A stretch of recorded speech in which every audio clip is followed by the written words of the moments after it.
On vous souhaite la bienvenue à ériclatour.com. Il existe à l'école Frère-André à Mont-Saint-Grégoire plusieurs classes d'enfants autistes. Il y a une fondation qui leur vient en aide en leur donnant des tablettes. Donc, ces produits, ces logiciels numériques sont fort appréciés. Mais d'abord, on est 6 mois après l'élection fédérale, un premier bilan avec le député de Saint-Jean, Jean Rioux.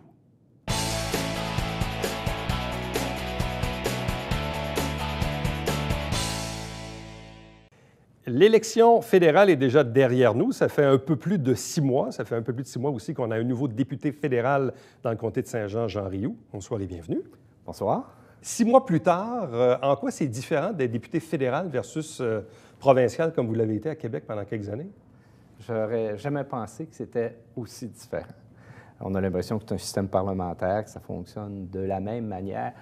Mais première des choses, c'est qu'on siège à peu près 5 jours semaine. Contrairement à moi, ce que j'avais connu à Québec, on siégeait 2 jours et demi, donc on n'est à peu près pas présent dans le comté. Il faut s'assurer d'avoir une équipe en qui on a confiance. Mais le rôle du député à Ottawa est beaucoup plus valorisé. À la fin de l'année, je vais avoir intervenu beaucoup plus que je l'ai fait en 4 ans à Québec. On a la chance d'intervenir. Le rôle, les députés sont à peu près autant les ministres que les députés. On a à peu près le même temps de parole. Donc, je regarde, la semaine passée, j'ai fait un discours au niveau de l'agriculture. Il y a 2 semaines, un discours sur le budget. Et aussi, on a une partie qui s'appelle les statements, c'est-à-dire qu'on peut intervenir pour reconnaître des organisations, des individus, des événements dans notre comté. Bon, vous faites référence notamment à l'agriculture. Il y a un débat, évidemment, qui est celui du lait diafiltré, où d'ailleurs la participation du fédéral est sollicitée dans tout ça. Quel est le contexte dans lequel le gouvernement est appelé à prendre une décision dans cet enjeu-là? Et on le sait, on vit dans une région où il y a beaucoup de producteurs laitiers. Effectivement. Il est sûr qu'on est en mode solution et que tous les partis appuient les agriculteurs. Le cheminement que le Parti libéral a pris, c'est d'arriver à une solution durable. Parce qu'on sait que c'est toute la gestion de l'offre qui est mise en jeu. Et présentement, il y a des négociations qui se font avec les Américains. Et ce n'est pas seulement au niveau du lait, c'est au niveau du bois, et ainsi de suite. Et il y a des chevauchements de compétences. Et c'est un tout qu'on est en train de négocier. Et ce qu'on dit aux agriculteurs, nous allons trouver une solution durable et pas seulement mettre un band-aid sur le bobo. Bon. Au cours de la campagne électorale, qui a été, ceci dit, très, très longue, hein, vous vous en rappelez, et même votre propre campagne elle-même était quand même assez longue avant l'élection, un des sujets, un des enjeux, c'était évidemment le Collège militaire royal. Bon, on le sait, il y a un certain niveau d'opération, d'activité qui a été remis en place là, depuis quelques années maintenant. Mais cependant, peut-être juste nous rappeler votre engagement électoral sur le collège? C'est une de mes 2 priorités. Oui. Et je peux dire que j'ai été très actif dans ce dossier. Dans un premier temps, j'ai sensibilisé les 4 caucus, soit les Maritimes, le Québec, l'Ontario et l'Ouest. Ensuite, le caucus général. J'ai rencontré M. Trudeau au sujet du dossier. J'ai même l'appui de M. Jean Chrétien qui dit même que c'est le seul regret qu'il y a à peu près de ces années à Ottawa, c'est d'avoir eu à fermer à cette époque-là le collège. Et aussi, on n'oubliera pas le général Dallaire, qui est très actif dans ce dossier-là. Et je suis très optimiste qu'on retrouve le collège avec ces 5 années de formation, qu'on annonce ça très prochainement. Donc, le collège militaire revienne un peu à ce qu'il était avant 1993, c'est-à-dire un collège où on peut avoir des études dites universitaires, en fait, collégiales universitaires, sur une durée de 5 ans, donc avoir un programme universitaire. Est-ce que l'engagement aussi du parti est de retrouver le même niveau d'activité où, à l'époque, à sa fermeture, on avait tout près de 600 élèves officiers, alors qu'actuellement, on en a à peu près un peu moins de 200. Est-ce que ça aussi, ça fait partie de l'engagement? Bon. Ça va être un peu différent de ce que l'on connaissait parce qu'on sait qu'on est en train d'élaborer un livre blanc au niveau de la défense. et que la vision du Canada au niveau de la défense est en train de complètement changer. On sait qu'on était rendu un pays belliqueux et on s'oriente davantage pour retenir des gardiens de la paix. Donc, ça demande une formation différente. Que M. Trudeau s'est engagé, que le Canada, qu'on soit là pour aider au niveau humanitaire, sur le terrain, qu'on forme les soldats pour que les gens puissent, des autres pays, pour que ces gens-là puissent se prendre en main. Donc, ça demande une nouvelle formation qui est davantage en sciences humaines. Donc, Saint-Jean serait spécialisé en sciences humaines, tandis que Kingston serait spécialisé en génie civil et en administration. Bon, est-ce qu'on connaît quand même potentiellement l'impact sur le nombre d'élèves inscrits à ces futurs programmes? Ça va dépendre des besoins de l'armée. Ça, là-dessus, le nombre n'a pas été déterminé, mais ça sera en fonction des besoins. Mais c'est de bon augure pour nous parce que la nouvelle orientation de l'armée va demander davantage de gens formés en sciences humaines. Bon, à quel moment, vous avez dit tantôt, vous pensez avoir de bonnes nouvelles à annoncer prochainement? Sans parler de date précisément, quelle est votre fenêtre? Est-ce qu'on parle de mois, de semaines? Moi, je pense qu'on parle d'ici un an, qu'on devrait avoir des bonnes nouvelles. Tout semble aller dans la bonne direction. Évidemment, on va, comme je vous disais, on est en train de travailler. Je fais partie de la Commission de la défense nationale, donc on travaille à élaborer ce livre blanc-là. Mais avant toute chose, il va y avoir des consultations. Au même titre qu'on a fait des consultations pré-budgétaires, on en avait fait une ici à Saint-Jean, on va en avoir une ici le 24 mai. J'invite donc toute la population à participer à la consultation sur le livre blanc sur la défense. Bon, le ministre de la Défense, d'ailleurs, était de passage, ou il le sera, je pense? Il le sera dans la semaine du 350e, là, qui est autour, je pense qu'on parle du 17, qui devrait être présent ici, à l'intérieur d'un colloque qu'a organisé le collège militaire. Et je présume que ce serait aussi une bonne occasion pour le sensibiliser. Je peux vous dire qu'il est très, très sensibilisé. Bon. Je peux vous dire, c'est mon voisin de bureau, donc... En plus, c'est vrai, oui, vous le croisez souvent. On se croise régulièrement. Bon. Ceci dit, vous avez parlé tantôt du rôle de député. Bon, parmi d'ailleurs ce rôle, ses responsabilités, récemment, vous avez représenté le gouvernement dans un voyage du côté d'Israël. Quel était l'objectif de ce déplacement, de ce voyage? Bon, c'était d'être sensibilisé à la politique en Israël, de connaître le système politique, la Knesset, comment elle fonctionne. On a appris que c'est très différent du régime ici de gauche-droite. C'est davantage en fonction des enjeux militaires. Donc, ils les appellent les faucons et les colombes. Donc, le dilemme qui se fait là, de connaître l'histoire. Et moi, dans mon cas, ce qui m'a impressionné davantage, ça a été les échanges économiques qu'on a eus. Et ils ont tout particulièrement ce qu'ils appellent, eux autres, le secret de la sauce. Moi, je l'appelle la sauce israélienne. Et en regardant ça, je me suis rendu compte que nous avions les ingrédients ici dans l'eau Richelieu. Et depuis ce temps-là, j'ai rencontré le président du Conseil économique ainsi que le directeur général du CAE. Et je pense qu'on pourrait avoir un plan d'action pour la région. Rapidement, qu'est-ce que c'est la sauce la israélienne? sauce, les 4 ingrédients, c'est basé sur les ressources humaines, première chose.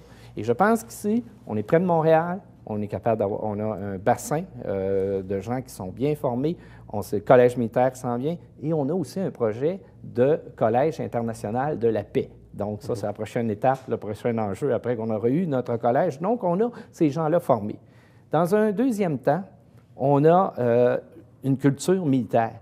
Eux considèrent, et principalement, que la force d'une armée, c'est son intelligence. On doit avoir des stratégies, on doit déjouer, on produit des nouveaux équipements, et eux se servent de cette intelligence-là pour la réintégrer dans le civil. Donc, et ils ont un système qui est original, c'est qu'on dit aux professeurs, écoutez, votre recherche, là, vous allez regarder l'ensemble des revenus de votre recherche, moins 3 %, mais la troisième, c'est de développer un modèle international, c'est-à-dire que le chercheur n'a pas, règle générale, le sens de l'administration, le sens du marketing, chacun son métier. Donc, ils ont développé ce système-là. Et les fonds sont disponibles en Israël, mais aussi au niveau international. les 10 plus grandes entreprises américaines en informatique disposent de 90 milliards hors États-Unis et cet argent-là, ils ne veulent pas les ramener aux États-Unis pour ne pas payer l'impôt. Et l'autre chose que j'ai appris là-bas qui m'a surpris, c'est qu'au niveau du capital de risque, le deuxième pays qui dispose le plus de capital de risque après les États-Unis, c'est le Canada. Donc, ce n'est pas ce qui manque. Et la quatrième qui est importante, c'est la culture entrepreneuriale. Ici, là, quelqu'un qui fait faillite, c'est un échec dans notre culture. Souvent. Et aux États-Unis, c'est le contraire, c'est de l'expérience que tu as pris. Eux acceptent, au niveau de la culture, quand ils subventionnent des projets, le taux d'échec est de 90 %. Sauf que par rapport à nous autres, je parle, exemple, nos incubateurs industriels, parce que c'est des incubateurs qu'ils développent. Nos incubateurs, au début, quand je les ai démarrés, l'objectif, c'était que la personne était là un maximum de 5 ans. Après 5 ans, l'achetait ou déménageait pour pouvoir permettre à un autre de démarrer. Là-bas, l'évaluation, se fait à chaque année. Vous êtes en procédé, vous avez une formule gagnante. Si vous n'en avez pas, bien, on retire nos billes. Et comment peut-on exporter le secret de la sauce israélienne dans une région comme la nôtre? Comment on peut mettre ça en place? Bien, je pense qu'il s'agit d'une volonté, qu'on se le donne comme projet de région. C'est une nouvelle approche. Ouais. Et je pense qu'on a les ingrédients. Si on a réussi à le faire en Israël, pourquoi est-ce qu'on ne serait pas capable de le faire dans le Haut-Richelieu? Bon. En terminant, vous avez dit tantôt en début d'entrevue que vous aviez 2 principaux enjeux, le collège militaire. Quel était le deuxième pour la région? Le deuxième, c'est la 35. Comme j'ai dit, je l'ai commencé au provincial, je veux la finir au fédéral. Je travaille avec Pierre Paradis, le député de Bromisquois, parce que la partie est dans son comté, mais on sait que les grands gagnants de ce projet, c'est le Haut-Richelieu. Et jusqu'ici, on avait un engagement, le fédéral, qu'on était prêt à défrayer 1/3 des coûts. Et là, il y a une offre qui leur a été mise sur la table, que s'ils veulent devancer le projet, on est prêt à aller jusqu'à 50 % avec le programme d'infrastructure.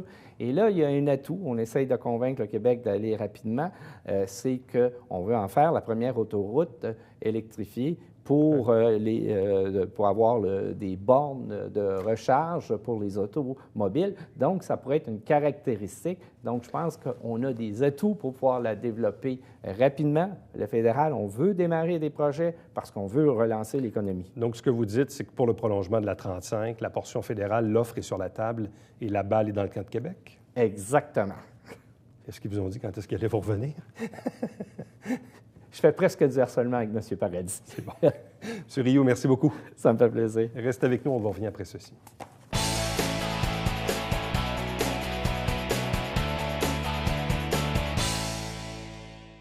Salut, ici Alexandre Baudouin. Et François Trépanier. François, il fait beau, le soleil sort, les oiseaux chantent. On pense à quoi? Ça sent le golf, Alex. Ah non, moi je parlais de sangria, mais on peut parler de golf aussi, François. Pierre-Luc Paquette du Golf Saint-Césaire est avec nous. Voilà, manquez pas ça.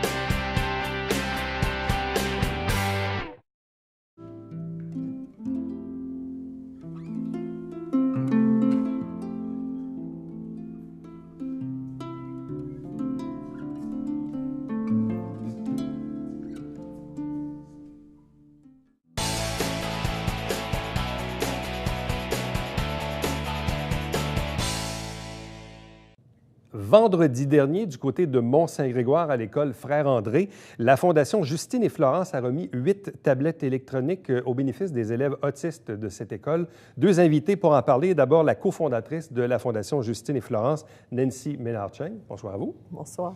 Accompagnée du directeur par intérim de l'école, Louis-Philippe Dubois. Bonsoir et bienvenue. Bonsoir. Première question toute simple, qu'est-ce que c'est la Fondation Florence et Justine? La Fondation Justine et Florence, c'est une fondation qu'on a mise sur pied, qui est une toute petite fondation. Essentiellement, Catherine Chevrette, qui est ma cofondatrice, et moi, nous avions quelques soucis parce qu'on a toutes les deux une enfant qui est autiste et on se considère un peu comme des mères privilégiées. On n'a jamais manqué de rien. On est capable de donner à nos filles à peu près tout ce dont elles ont besoin pour combler leurs besoins. On avait envie de faire plus, donc d'essayer d'étirer les possibilités, en fait, et de voir si les gens étaient prêts à donner pour aider nos enfants autistes. Je vous dirais que dans le cas de nos filles, les enfants autistes au Québec, ils sont bien encadrés avant la scolarisation. Donc, de l'âge de 2 ans, 3 ans jusqu'à l'âge de 6 ans, ça va très bien. Il y a des centres de réadaptation qui s'occupent des enfants. Arrivé à l'école, l'entrée à l'école s'est faite, en tout cas dans mon cas à moi, pour ma fille, de manière un petit peu plus difficile. Les enfants sont moins encadrés, perdent leur intervenant, sont en 1 pour 1 avant, ils se retrouvent dans des classes. Le milieu est différent. Et on avait envie, donc, quand on s'est dit qui on aide et comment on le fait, d'aider surtout l'intégration scolaire des enfants qui sont atteints d'un trouble du spectre de l'autisme. C'est comme ça que la Fondation Justine et Florence est née. Bon. La Fondation, donc, a pris naissance en 2013, donc c'est quand même assez récent. Oui. Quels sont le type d'activités ou de dons que vous avez pu effectuer au cours des 3 dernières années? La mission de la Fondation, c'est essentiellement de contribuer au développement académique et social des enfants autistes. Quand on a eu à développer des projets, on a demandé aux intervenants des milieux scolaires de quoi ils avaient besoin fondamentalement. On s'attendait à se faire dire on a besoin d'ergothérapeutes, par exemple, parce que les milieux scolaires n'en ont pas, donc on aurait quelques consultations qui pourraient être utiles, ou d'avoir de l'équipement spécialisé pour équiper un local d'apaisement dans un milieu scolaire. La réponse qu'on a eue des intervenants nous a vraiment surprise, mais c'était unanime parmi les consultations qu'on a faites. Ce qu'ils nous ont demandé, c'était des tablettes électroniques. Moi, je vais vous dire très candidement, je savais qu'on avait des tableaux blancs dans nos écoles, mais je ne savais pas qu'il y avait très peu de tablettes électroniques dans les classes, puis encore moins dans les classes spécialisées. Alors, c'est vraiment la réponse des intervenants du milieu qui a fait qu'on a réussi à cibler ces projets-là et qu'on a décidé de distribuer des tablettes électroniques aux classes spécialisées au Québec. Bon, Louis-Philippe Dubois, récemment, je recevais une de vos collègues à la commission scolaire qui est à la direction adjointe aux services éducatifs. On parlait du cas notamment de la polyvalente Armarisco, donc c'est des plus vieux que vos élèves. Tu es quand même étonné de voir que sur une période de 5 ans, la clientèle du spectre de l'autisme avait passé quasiment de 200 à 500. Donc, c'était quand même assez énorme. Moi, je regarde, même ici à l'émission, on n'a jamais autant parlé d'autisme. Parfois, on reçoit même des autistes en entrevue, maintenant des autistes adultes en entrevue, parce qu'on parle du cheminement aussi après l'école. Bref, dans une école comme la vôtre, l'école du frère André, à Mont-Saint-Grégoire, quelle proportion occupent les élèves qui sont dans le spectre de l'autisme dans votre école? Bien, en fait, l'école Frère André reçoit l'équivalent d'environ 250 élèves. Au total? Au total. Et de ces 250 élèves-là, on travaille avec l'équivalent d'une trentaine d'élèves autistes. Parce que votre école a été choisie ou déterminée sur le territoire pour accueillir des classes spécialisées? Exactement. On appelle ça un point de service. Donc, les différents élèves qui ont reçu un diagnostic du spectre de l'autisme, on les reçoit pendant le maximum de temps qu'ils peuvent rester dans une école primaire avant de passer vers une école secondaire. Comment ça se passe à l'intérieur des murs de l'école, que cette clientèle, cette trentaine d'enfants versus là, les 200 autres, comment ça se passe à l'intérieur des murs de l'école? Bien, en fait, l'école accueille des autistes depuis les 7 ans. Donc, au cours des 7 dernières années, le secteur TSA de l'école Frère André s'est développé. Donc, on est passé évidemment d'une classe jusqu'à accueillir l'équivalent de 4 classes cette année. Il y en a probablement une 5e qui va se rajouter l'an prochain. Donc, à l'intérieur de ces classes-là, évidemment, on retrouve un maximum d'environ 8 élèves. Et ce que je dis toujours, moi, à l'intérieur d'une classe de cet ordre-là, c'est qu'on reçoit 8 élèves, mais on ne travaille pas avec un groupe de 8 élèves, mais bien 8 groupes avec un seul élève par groupe. C'est vraiment une clientèle qui a des besoins spécifiques, des besoins particuliers. et c'est vraiment du 1 à 1 et du à la pièce pour travailler avec eux autres. Et les relations entre les enfants du régulier et des classes spéciales? Bien, je vous dirais qu'autant autant les adultes sont inquiets et autant les enfants, lorsqu'ils constatent qu'il y a des différences, autant c'est assimilé, accepté très, très, très facilement, beaucoup plus facilement qu'on peut se l'imaginer. J'ai vécu l'expérience de travailler avec des autistes au secondaire et c'est le cas aussi au secondaire. Le primaire, c'est la même réalité. L'intégration, est-ce que c'est ça aussi la clé du succès? Je comprends que dans certains cas, on a des classes spécialisées, mais à l'intérieur d'écoles où il y a des enfants aussi qui sont au régulier, est-ce que c'est important pour ces enfants-là de côtoyer un milieu de vie tout à fait normal, tout à fait habituel? C'est important, je pense, d'avoir un milieu qui est le plus normalisant possible, même s'il y a des limites à la capacité d'adaptation de ces enfants-là. C'est pour ça que c'est important, d'une part, de les intégrer dans un milieu normalisant, mais il faut que le milieu soit capable de s'adapter aux enfants parce que leur capacité d'adaptation est très, très, très limitée. C'est la difficulté dont parlait Louis-Philippe, c'est qu'on a des enfants qui sont tous extrêmement différents. Les atteintes d'un enfant à l'autre sont tous complètement différentes. Alors, pour un enseignant, puis je veux dire, il ne faut pas se faire d'idées, là. Un enseignant qui se retrouve face à une classe de 8 enfants, a 8 enfants avec des niveaux de scolarisation qui sont très différents, avec des capacités au niveau de la communication qui sont différentes, avec la capacité d'entrer en relation qui sont différentes. Donc, il vient une nécessité de s'adapter à chaque enfant. L'outil de la tablette électronique est un bon exemple. Ça, c'était mon autre question. En quoi la tablette est-elle un outil si important auprès de cette clientèle-là? Les enfants autistes on dit qu'ils sont tous différents, mais il y a des atteintes qui souvent sont communes. Il y en a une qui se retrouve souvent chez les enfants, c'est des problématiques liées à la motricité fine, par exemple. Il y a des atteintes. Ma fille a de la misère à tenir un crayon. Ça a toujours été difficile, le découpage avec des ciseaux est difficile. Et en soi, tenir un crayon puis écrire sur un papier, c'est déjà une difficulté. Avec la tablette, puis là, on vous demande de faire en plus un programme de mathématiques. Avec une tablette électronique, vous enlevez cette difficulté-là qui est celle du papier et du crayon. Donc, les enfants vont pouvoir, de façon très intuitive, manipuler puis répondre aux questions. L'autre avantage aussi, c'est que ce sont des enfants qui, pour avoir envie de faire une tâche, ont souvent besoin d'avoir une récompense qui est immédiate. Quand vous faites 12 additions mathématiques, vous ne savez pas si la deuxième ou la troisième était bonne ou pas, puis vous remplissez votre feuille, puis souvent, vous n'avez pas d'intérêt à la remplir. Alors que quand vous faites des additions mathématiques sur une application, sur une tablette, bien, premièrement, vous allez avoir la réponse tout de suite. Si vous vous êtes trompé, vous le savez, puis si vous ne vous êtes pas trompé, vous allez avoir une récompense. Pour un enfant autiste, c'est beaucoup plus facile de faire ces apprentissages-là comme ça à la pièce. Quand on a une trentaine d'élèves autistes et qu'il y a 8 tablettes qui tombent du ciel, parce qu'on le sait, les écoles, malheureusement, ne regorgent pas d'argent. C'est quoi? C'est un cadeau? C'est vraiment d'une utilité importante pour vos enseignantes? C'est indéniable. C'est sûr que c'est un outil supplémentaire que l'équipe d'enseignantes se dote pour justement diversifier l'enseignement puis offrir aussi une approche qui correspond aux besoins de certains élèves.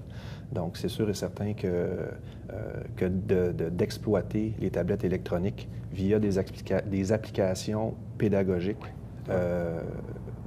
réfléchies, choisies judicieusement, va faire en sorte qu'inévitablement, l'enfant va progresser à son rythme et efficacement surtout. Parce qu'auparavant, à votre école, est-ce que vous aviez un minimum d'outils, dont des tablettes ou pas de tablettes du tout? Il existait. On n'avait pas à notre disposition aucune tablette électronique là, à l'école Frère-André. Donc, c'est une avancée quand même assez importante. C'est un beau cadeau. C'est un beau cadeau. Tout à fait. Comment la Fondation arrive-t-elle à se financer pour acheter ce genre d'équipement?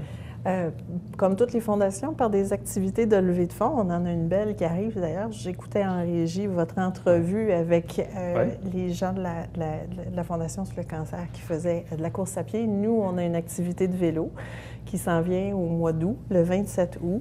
Les gens peuvent aller sur notre site Internet. Ils vont trouver des informations sur le Facebook de la Fondation. C'est comme ça essentiellement qu'on lève des fonds. On a des donateurs aussi, quelques entreprises l'entreprise, évidemment, le privé est toujours une source de fonds. C'est comme ça qu'on réussit à financer l'achat de tablettes. Et comment le lien s'est-il fait entre l'École Frère-André de Mont-Saint-Grégoire et la Fondation? Les écoles qui souhaitent avoir des tablettes peuvent tout simplement remplir un formulaire qui est sur le site de la Fondation pour faire une demande de tablettes. Et on a un petit comité qui est tout petit, qui examine les demandes, puis on va en fonction des besoins et évidemment en fonction des régions aussi, parce que les activités de la Fondation ne sont pas réservées à la Montérégie, mais à la grandeur du Québec. Fait qu'on a donné des tablettes justement à Québec, à Shawinigan, puis un peu partout au Québec. Là, exemple, la dernière année, vous avez levé combien de fonds à peu près? Écoutez, on a levé tout près de 100 000 dans la dernière année. On devrait donner justement une centaine de tablettes. C'est à peu près ce que ça coûte, là, le coût de la tablette, les applications, les étuis.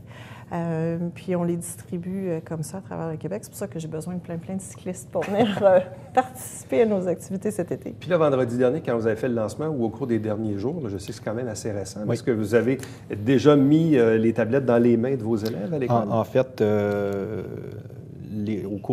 au cours des derniers mois, on s'est assuré là, que l'entente entre la Fondation et la commission scolaire et l'école soit faite en bonne et due forme et qui convenait aux deux parties.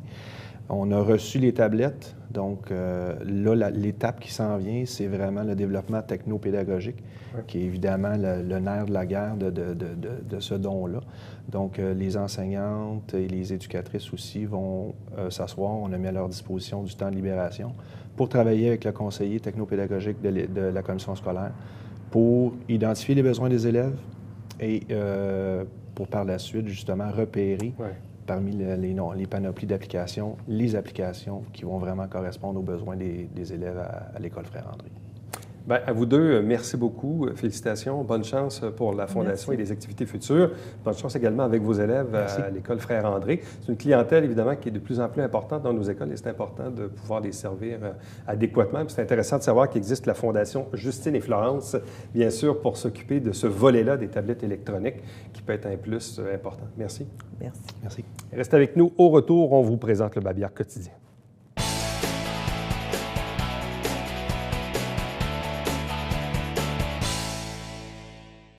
Lors de votre prochaine balade le long du canal de Chambly, dans le secteur de Chambly, l'écluse numéro 5, on vient de changer les grosses portes. C'est très rare là, qu'on fait ça là, sur une centaine d'années. Ça vaut la peine d'être vu et d'aller voir évidemment ce que ça a de l'air. Chaque semaine, bien sûr, on vous présente des extraits du conseil municipal via l'émission Saint-Jean-sur-Richelieu. Et tous les dimanches matin, 9h30, c'est le Télébingo qui est en direct avec 3 500 $ en prix. Prochain rendez-vous, demain.